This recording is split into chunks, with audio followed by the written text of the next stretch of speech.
condição. Ouvir a voz de Deus é algo glorioso, mas é algo que exige da nossa parte, irmão, fidelidade, compromisso, porque senão é uma das coisas mais difíceis na vida de um servo de Deus, de um ministro, de um obreiro, é quando ele se sente só no púlpito. Dá vontade de correr, dá vontade de sumir, dá vontade de desaparecer. Eu sempre digo: Senhor, não me deixe só neste altar. Glória a Deus. Não retire de mim o teu espírito. Obedecer a voz de Deus, irmãos, nós não conseguimos servir. Obstáculos em nosso ouvir a voz de Deus. Vamos aos obstáculos. Corações não perfeitos diante de Deus, meus irmãos. Segundo Crônicas, nós vamos ter que dar uma parada já 5 minutos para o ofertório. Irmão, nós vamos até 9h30. Diga amém, irmão Paulo. Amém. Graças a Deus. 10 minutos para a nossa santa oferta, porque essa oferta abençoa a obra. Vou concluir só o item 1 do segundo ponto. Corações não perfeitos diante de Deus. 2 Crônicas 16, 2 Crônicas 16, 9, é aquele versículo que os irmãos já sabem de qual. Os olhos do Senhor passam por toda a terra, para se mostrar forte para com aqueles cujos corações são perfeitos para com Ele. Veja o que o Senhor faz: Ele se mostra forte, Ele abençoa, Ele se revela para aqueles cujos corações são perfeitos para com Ele.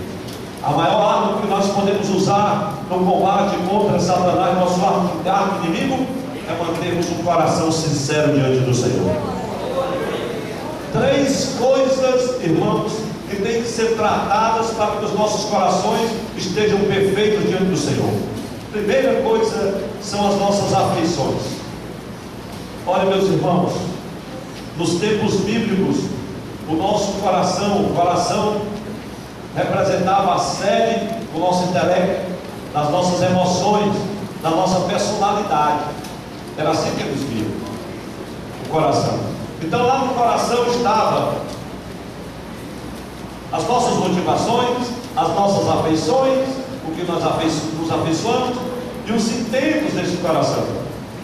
Eu coloco aqui, meus irmãos, essas 3 verdades para tratar corações que não são perfeitos, ou que contaminam o coração, ou que profanam este coração que gera no Senhor. Por isso ele diz: filho meu, dá no teu coração.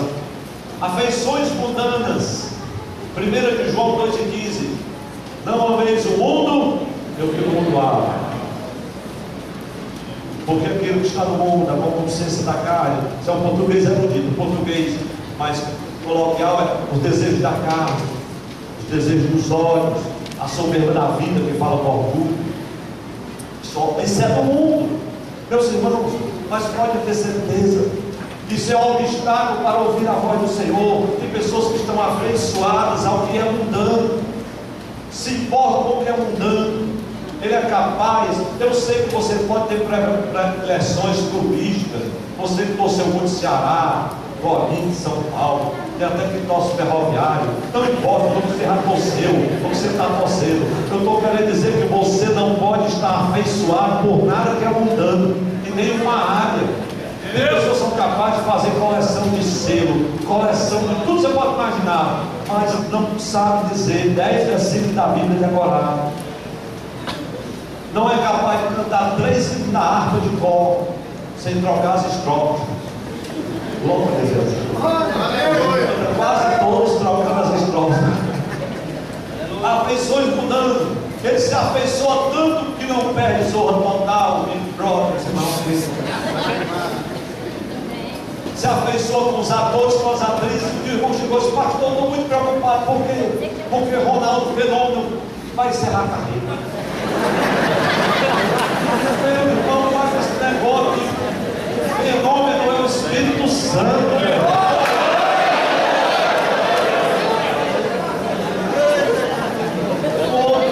O Ronaldinho voltou para o Flamengo. E já vem com a camisa e tudo, irmão. Vai escola de carro. Só porque o Ronaldinho voltou. Meus irmãos, afeições mudando. Afeições mudando. Discute meia hora de futebol, sabe a escala completa, ele escala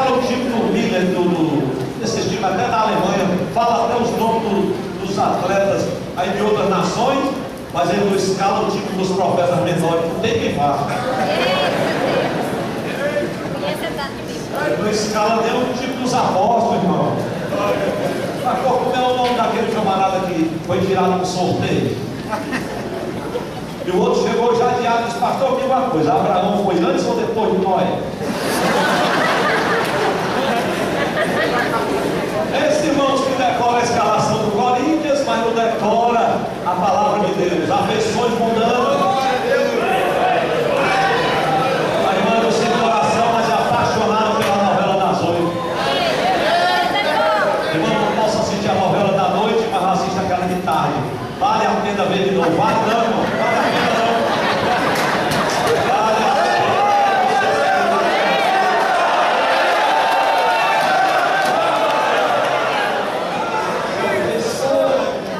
Uma irmã dessa bem de idade, o filho chegou na casa dela 11 horas da noite, quase ela estava na novela. Mamãe, mamãe. Ela veio em casa. Quando o filho entrou no quarto, ela estava na época daquela novela Pantanal. É porque faz tempo, né? Mas é um fogo porque é Pantanal. Diz: mamãe, o senhor está assistindo hoje, eu acho tão bonito esse menino, meu filho. E o filho dela, o presbítero, dirigente de congregação, e ela super dirigente do ciclo da oração. Imagina, irmão, como é que está esse ciclo da oração? Mamãe, a senhora sabe o que, é que significa Pantanal? Sei não, eu acho tão bonito esse menino. Ela afeiçoada pelos atores. Foi, mamãe, Pantanal significa lama. A senhora está na lama. Afeições mundanas, meus irmãos. Aí o irmão quer ouvir a voz de Deus. Se o teu coração está afeiçoado, meus irmãos, agora não pense que é fácil não. No trabalho você é confrontado, em casa você é confrontado. Houve uma época da igreja que a gente não podia ter televisão, se tivesse era disciplinado, era excluído. Agora não, todo mundo tem televisão. Tem irmão, tem 3, 4. O problema não é a televisão, ela não tem culpa de nada, é o seu dedo no controle. Se você não conseguir vencer aquele controle remoto, Satanás é que você não vence. Ou seja, a gente não pode nem com o controle remoto, irmão, como é que vai resistir o café? Diga assim, levantando sua mão, é um grande desafio. Afeições mundanas, motivações impuras. Irmãos, as motivações, eu botei aqui Números 23 para você lembrar de Balaão, que ele seduzia lá Balaque para colocar tropeço para o povo de Israel. Era um homem, irmãos, que profetizava. Ele vendia os dons poderosos de Deus por dinheiro. Motivações impuras. Que Deus guarde os obreiros da casa do Senhor, para que as suas motivações não sejam impuras, porque isso leva o coração a não ser perfeito diante do Senhor, e você tem um obstáculo. A voz de Deus é bloqueada para você, você não ouve a voz de Deus. Motivação impura.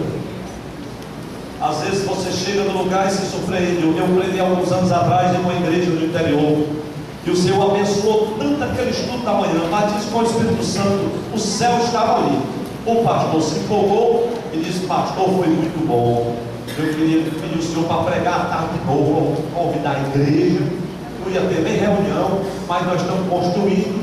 A gente precisa mais de uma oferta, e o Senhor já está aqui mesmo. Eu queria pedir para o Senhor ministrar o estudo. Eu fiquei naquela dificuldade de não dizer não para o irmão, e não entendi ainda um pouco desse princípio.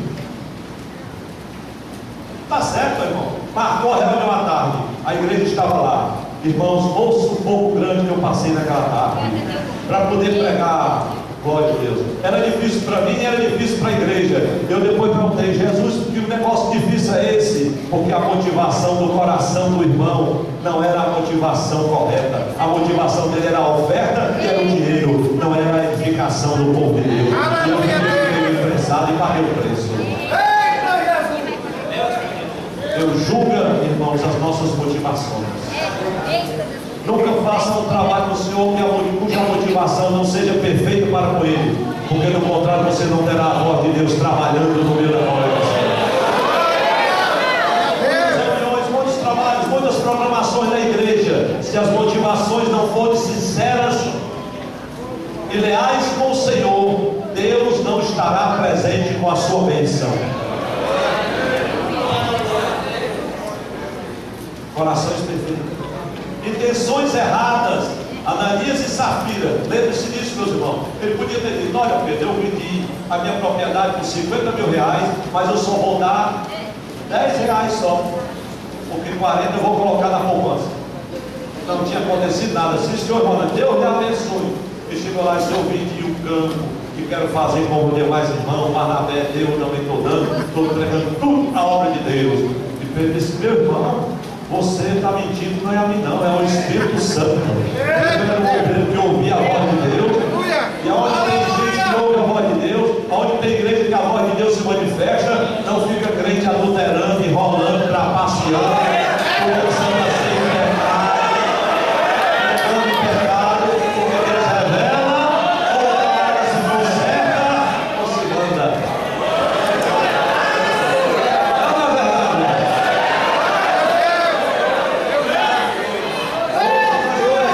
Eu sou careca, irmão, no passado, irmão, mas não pode ter acontecido só no passado, tem que acontecer agora.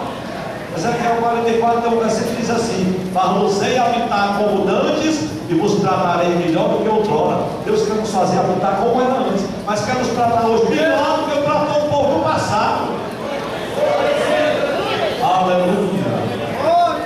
Eu lembro da minha velha mãe que ela fazia umas inspeções do nosso quarto.